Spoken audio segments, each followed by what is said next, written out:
so I just finished arranging this beat. Let's go ahead and mix and master it. It's like 90% of the way mixed. I apologize if you hear birds chirping.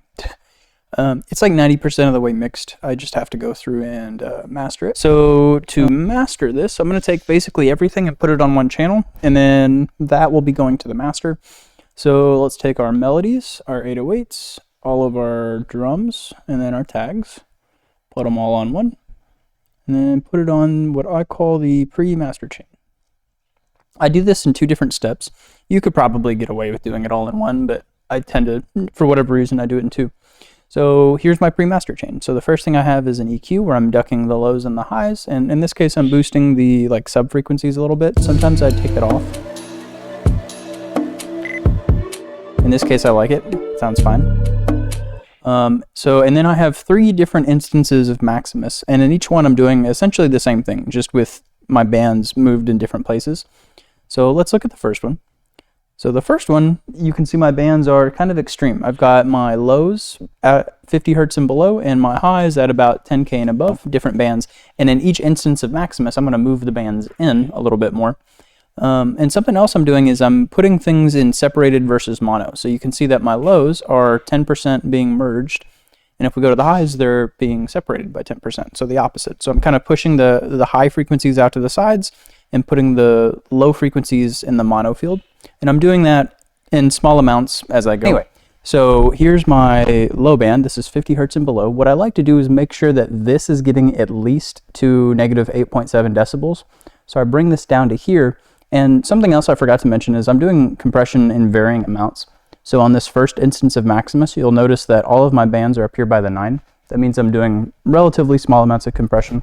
And then as I go, I'll be moving this band down. So in the second instance, it'll be close to the 6, and then close to the 3 after that. And then in the third instance, it'll be all the way flat. But yeah, so in this instance of Maximus, I need to make sure that my low end is getting at least to this red line. So if it's not, I'm going to push it up into it until I start to get a little bit of compression, and then I back it off a little bit. This seems like just the right amount. So normally I would level match, but in this case I'm getting the balance where I want it to be to begin with, so I'm not going to level match here, but in the rest of the cases I probably am. So let's go to our mids. So in this case our mids are basically the entire beat. Okay, so I pushed 1.6 decibels up into this, so I'm going to pull back by 1.6. Let's go to the highs. And I really want to make sure that the most dominant thing in this high register is my hi-hats, or in this case I think it's like a lighter flick sound effect or whatever, but regardless, I want that to be my most prominent thing in my high range. So if I'm compressing other sounds down here quite a bit, I'm okay with that. Okay, so I pushed up 1 decibel, so I'm going to pull back by 1. Let's go to the master. The master is another place where I'm not going to level match because I'm not changing the balance of the song at all, so there's no need. Hey, I think I'm good there. Let's go to the next instance of Maximus, and we're going to do it again. The difference is now I've pulled the bands in, so instead of being down here by the 50, I've brought the low band up by 175, and instead of being up by the 10K, I've brought it in by the 5K. The process will be basically the same though, so let's begin. So I pushed up 1.4, so I pulled back by 1.4. Let's go to the mids. Pushed up by 0.8, let's pull back by 0.8. Let's go to the highs. So I'm pushing up by 1.5, let's pull back by 1.5.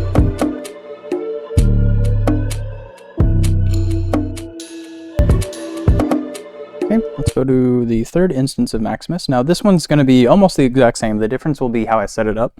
So I'm going to solo the mid band, and I'm going to pull this in until I don't really hear the 808 or the kick anymore, and then I'm going to pull this one in until I don't really hear the hi-hats anymore quite as much.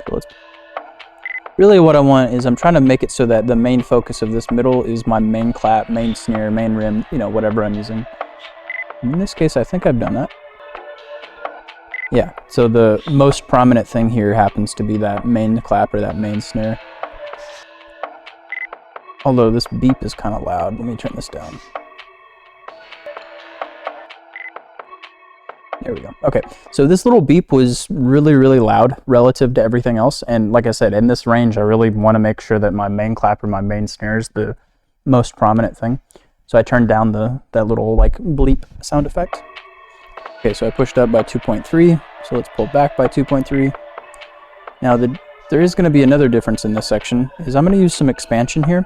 So I'm going to make anything that's above this dot get a little bit louder, which if I did this properly should basically just be that main snare, main clap, main rim, whatever it is. I might get that little bleep sound effect a little bit here, but I can turn it down a little bit after this to make sure I'm not getting it. So let's go back and turn it down just a little bit more. Okay, so I'm just making sure that main clap, main snare is just a little bit more present. Let's go to the highs. It's good enough. Let's go to the master.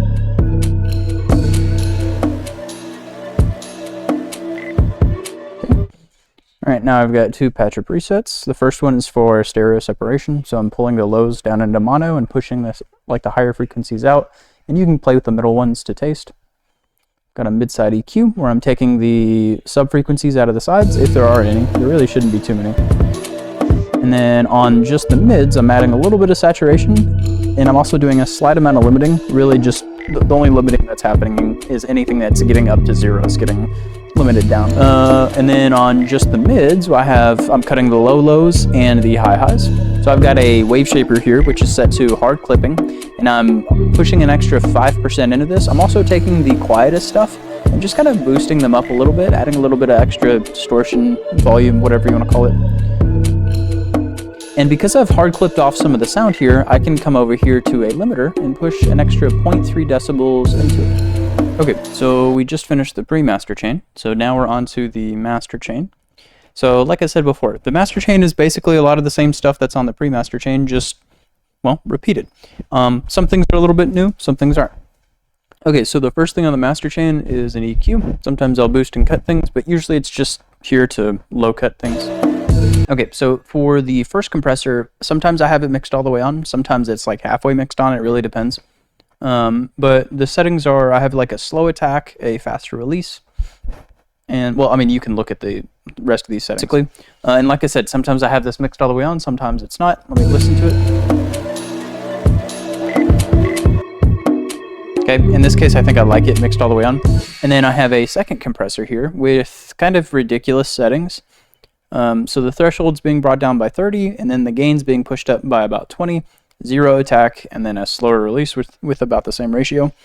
The purpose of this one is to like way over compress the signal, which is why it's almost always mixed all the way off.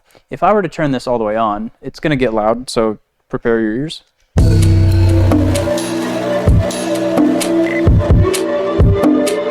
Okay, that is way too much compression, and it sounds like the sounds are like whooshing in and out, pumping in and out.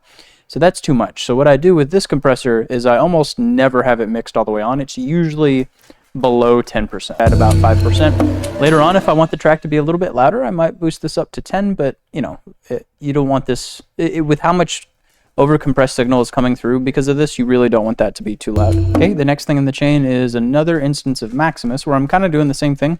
And I'm going to treat it the way I treated the third instance of Maximus in the pre-master chain. So I'm going to move these bands in until I don't really hear the hats or the kicks or the 808s. Okay, now the process will basically be the same. Push this up by 0.5. Let's pull it back by 0.5. Let's go to the mids.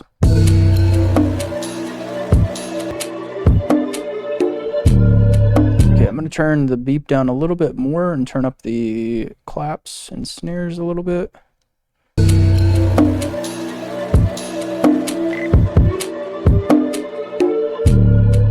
So I'm going to do the same thing I did before and use the expansion function. Let's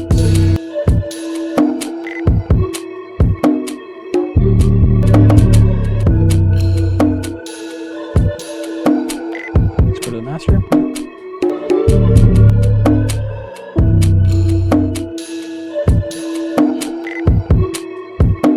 Okay, and then I have another patcher preset that's doing the same thing as before with the stereo. The last few things I'm going to do are going to include pushing the volume into a soft clipper. So I'm going to use this limiter to kind of visually tell me how much I think I can push, and then I'll push, and then I'll, we'll listen to it and see if I can push more or less. Okay, I don't think I can go too far. Maybe 1 decibel. Okay, so I'm going to push this, or I'm going to put the limiter after the soft clipper, and then I'm going to push 1 decibel into the soft clipper. So the volume's getting pushed up by 1 decibel. It goes into this patcher preset, which shouldn't really change the volume too much. And then it goes into the soft clipper, and then we're going to see it here.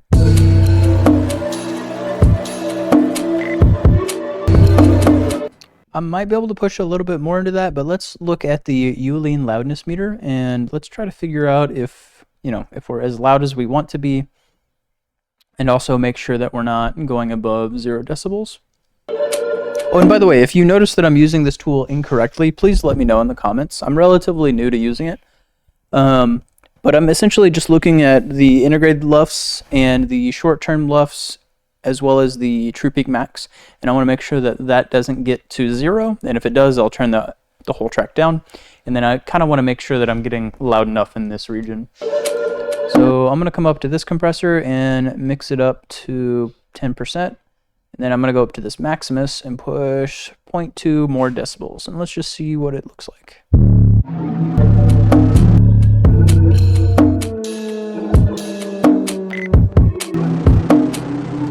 Okay, so it looks like we never got above 0, so I'm going to go ahead and turn that off. Or we never got above 0, but we got up to it, so I'm going to reduce it by a little bit, by 0.1.